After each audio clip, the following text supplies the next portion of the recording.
اعوذ باللہ من الشیطان اللعین الرجیم بسم اللہ الرحمن الرحیم الحمد للہ رب العالمین الصلاة والسلام علی اشرف الانبیاء والمرسلین وعلی آلہ الطیبین الطاہرین المعصومین الذین اذہب اللہ عنہم الرجس وطہرہم تطہیرا اما بعد قال اللہ تبارک و تعالی فی القرآن الکریم بسم اللہ الرحمن الرحیم یا ایہا الذین آمنوا اطیعوا اللہ و اطیعوا الرسول و اولی الامر منکم۔ عزیزان محترم، ہماری آپ کے ساتھ گفتگو ولایت فقیہ کے عنوان سے جاری ہے اور آج اس سلسلے کا تیسرا درس ہے۔ ہم اپنی گفتگو میں اب تک آپ کی خدمت میں یہ بیان کر چکے ہیں کہ ولایت فقیہ کا ہرگز یہ مطلب نہیں ہے کہ اجتہاد کے باب میں یا حکومت کے باب میں کوئی بھی فقیہ امام معصوم کے مد مقابل آ کر کھڑا ہو جائے اور اپنے اجتہاد کا دعویٰ کرے یا اپنی ولایت کا دعویٰ کرے۔ اگر فقیہ کے پاس اجتہاد ہے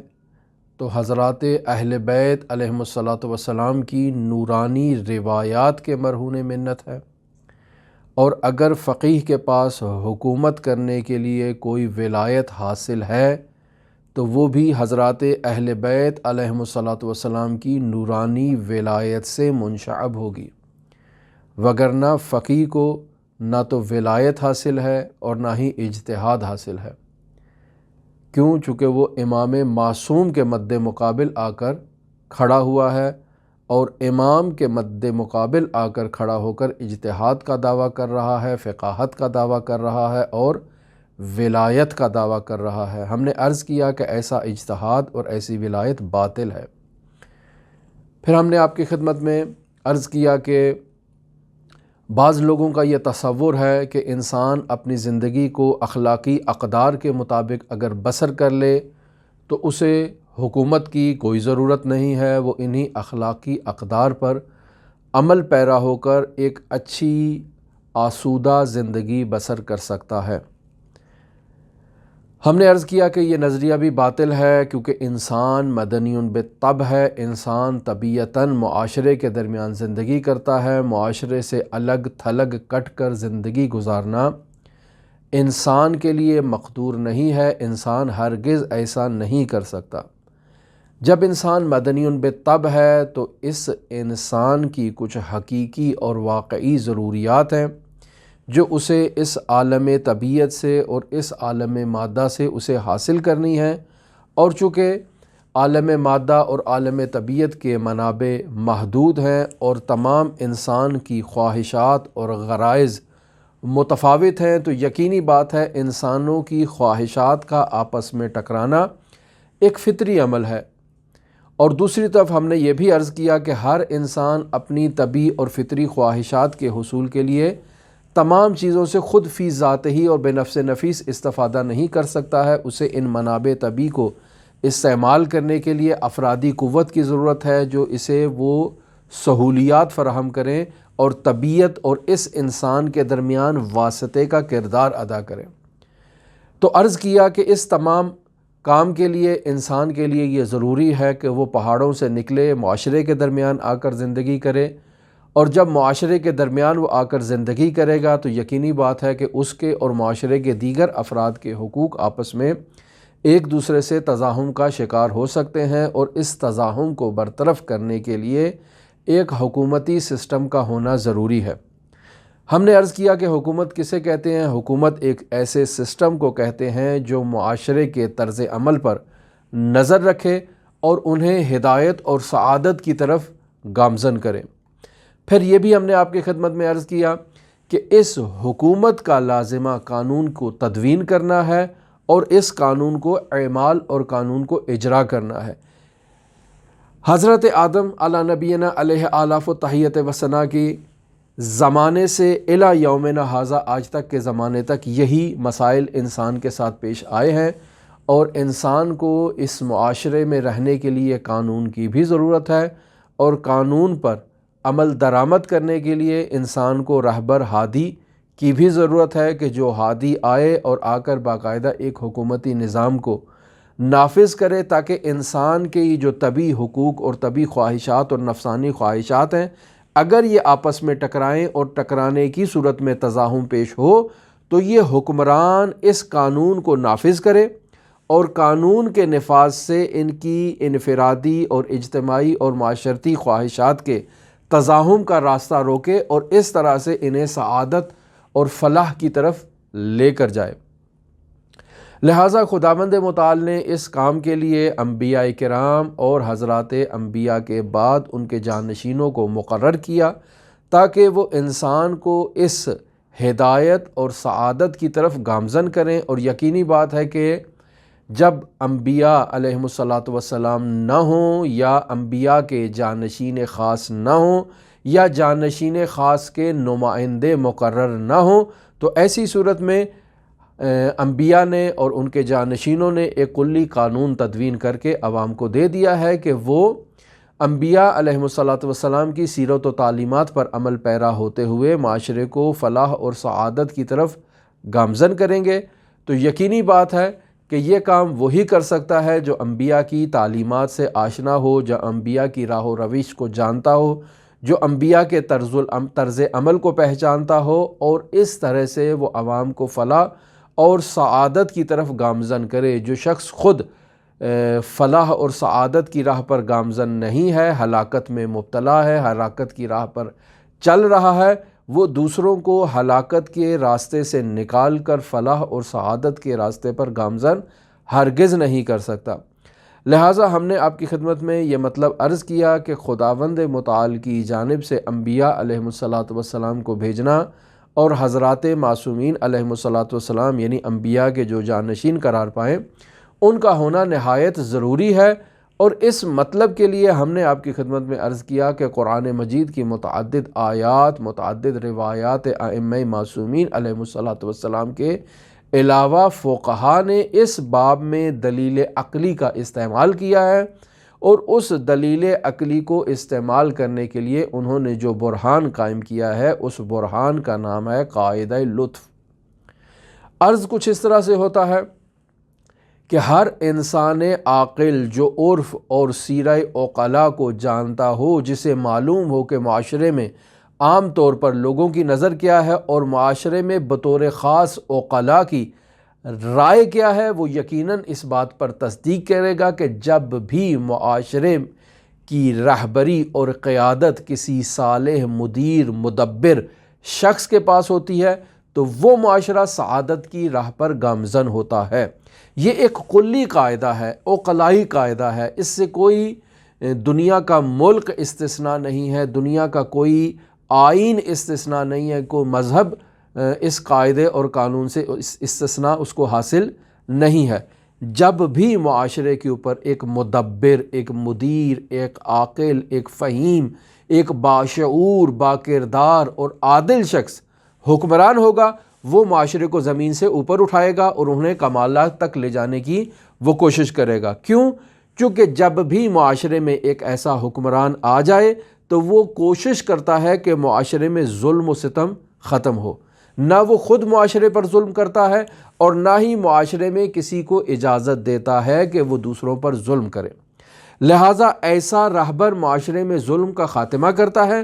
اور ظلم کو ختم کرنے کے ساتھ ساتھ عدالت کے نظام کا نفاذ کرتا ہے۔ یعنی اگر کسی نے ظلم کیا ہے تو وہ انصاف کے کٹہرے میں آ کر کھڑا ہو اور اپنی جنایت اور اپنے ظلم کا آ کر حساب کتاب دے اور باقاعدہ اس کو سزا دی جائے تاکہ وہ مظلوم جس کا حق پامال ہوا ہے اس کا حق اسے مل جائے اور اس کے ساتھ انصاف ہو۔ پس جب بھی معاشرے میں ایسا مدیر، مدبر، عاقل، فہیم، باکردار، عادل، دین شناس لیڈر آ کر قیادت کرے گا معاشرے کی اور باقاعدہ حکومت نافذ کرے گا تو اس کی حکومت کے دو بنیادی ستون یہی ہوں گے،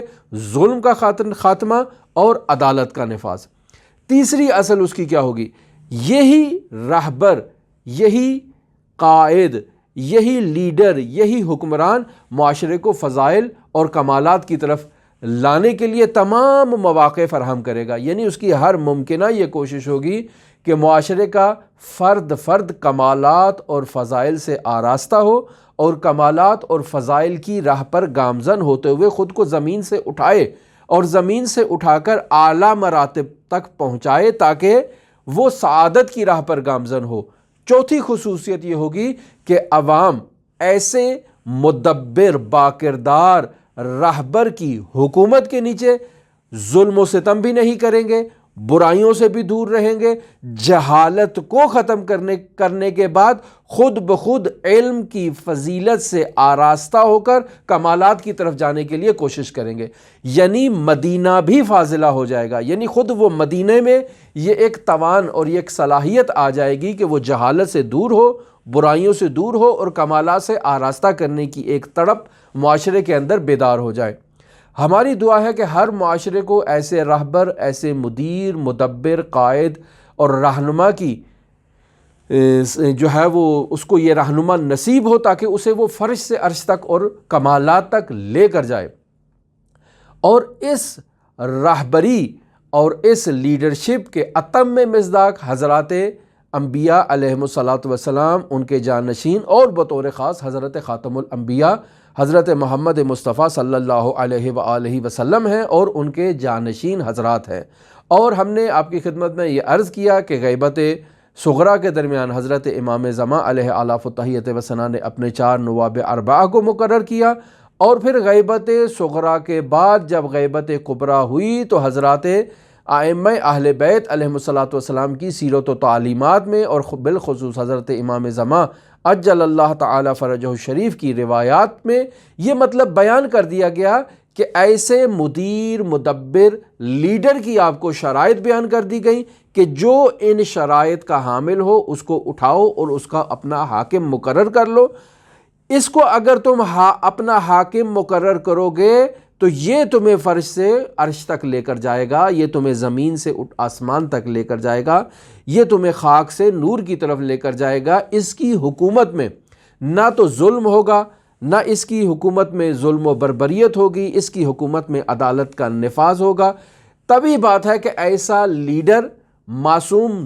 نہ ہونے کی بنا پر ان کمالات کی وجہ سے وہ ایک عصمت نسبی سے برخوردار ہوگا، یعنی معصوم نہیں ہے، لیکن اس نے اپنے نفس کو اس قدر کمالات تک پہنچایا ہے، اس قدر محنت کی ہے، تدبر کیا ہے، فہیم ہے، دین شناس ہے، دین پر عمل کر رہا ہے، تو اب اس قدر عالم ہو چکا ہے وہ خود بخود گناہوں سے دوری کرے گا۔ تو ایسے شخص کو کہتے ہیں کہ یہ نسبی اعتبار سے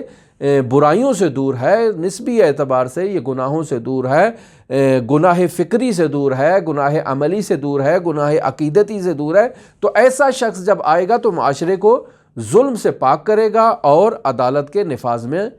جو ہے وہ جد و جہد کرے گا اس کی راستے میں۔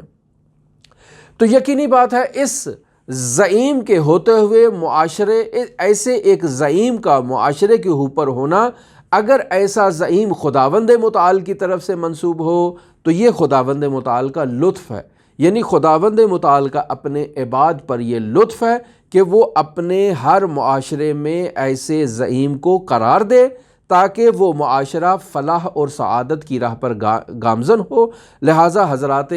انبیاء علیہم الصلاۃ والسلام کا سلسلہ خداوند متعال نے 1,24,000 نبی کی صورت میں ہمارے لیے مقرر فرمایا، اور حضرت خاتم الانبیاء محمد مصطفیٰ صلی اللہ علیہ وآلہ وسلم کے بعد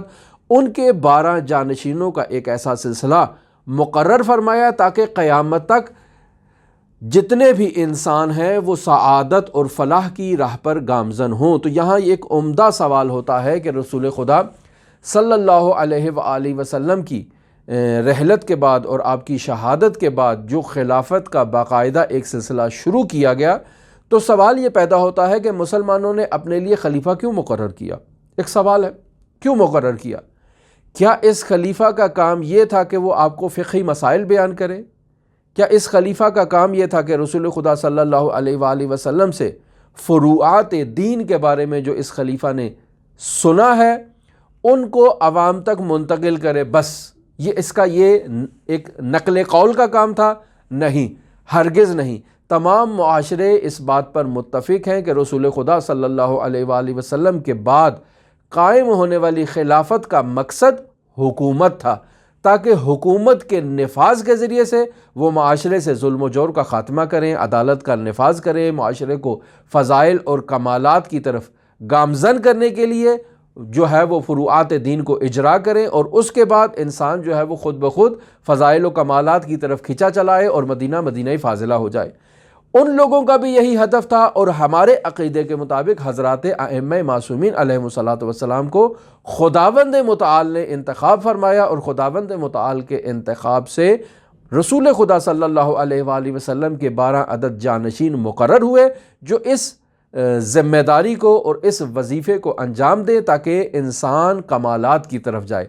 پس علماء نے لطف کی تعریف جو خداوند متعال سے کی جانب سے خداوند متعال کے بندوں کی طرف لطف ہوا ہے، اس کی تعریف میں کچھ اس طرح سے لکھا ہے کہ ہر وہ چیز جس کی بدولت مکلف جو ہے وہ اطاعت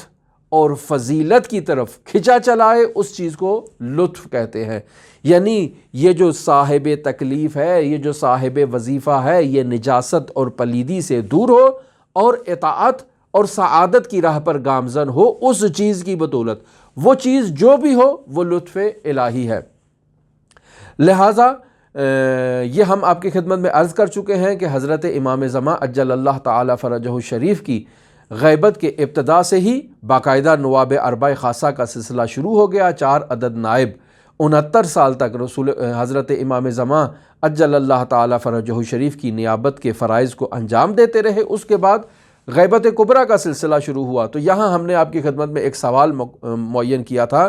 کہ اس 69 سال کے بعد امام زمان کی غیبت کے بعد سے لے کر اب تک تقریباً 1200 سال سے زائد کا عرصہ ہے، تو کیا خداوند متعال نے انسانوں کو ان کے حال پر چھوڑ دیا ہے؟ نہیں، ہرگز انسانوں کو ان کے حال پر نہیں چھوڑا، بلکہ ایک خاص شرائط معین کی ہیں کہ ان شرائط کے حامل افراد کو آپ اپنے لیے مسئلہ گو، آپ اپنے لیے